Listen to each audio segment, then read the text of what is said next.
Umabot sa tinatayang 14 na milyong pisong halaga ng shabu ang nasabat ng mga otoridad sa isang matagumpay na operasyon kontra iligal na droga sa lalawigan ng Camarines Norte, kung saan dalawang kilalang high-value target ang naaresto. Ang nasabing operasyon ay malinaw na patunay ng kanilang walang sawang kampanya upang sugpuin ang iligal na droga sa rehiyon ng Bicol. Patrolwoman Vanessa Sol sa report.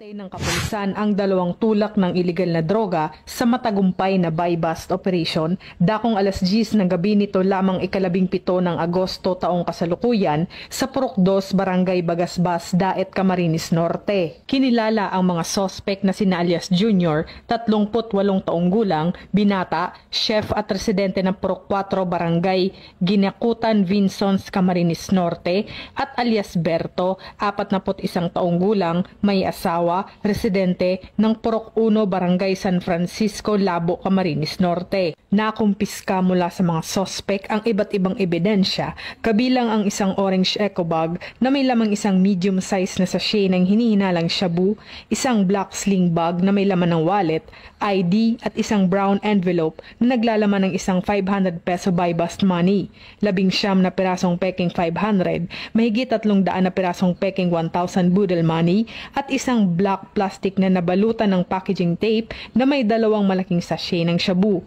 isang black backpack na may tea-plastic container na naglalaman ng isang malaking sachet ng hinihinalang shabu at isang sasakyan. Tinatayang nasa 2,060 gramo ng hinihinalang shabu ang nakumpiska na may katumbas na halagang 14 na milyong piso.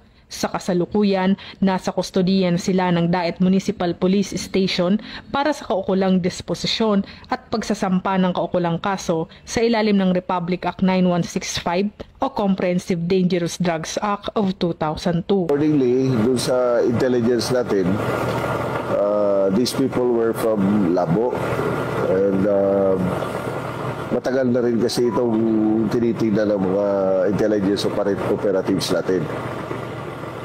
And meron ng mga attempts sila na deliver dito prior and hindi lang talaga na-checkpoint. But this time, na-checkpoint sila ng mga operatiba natin.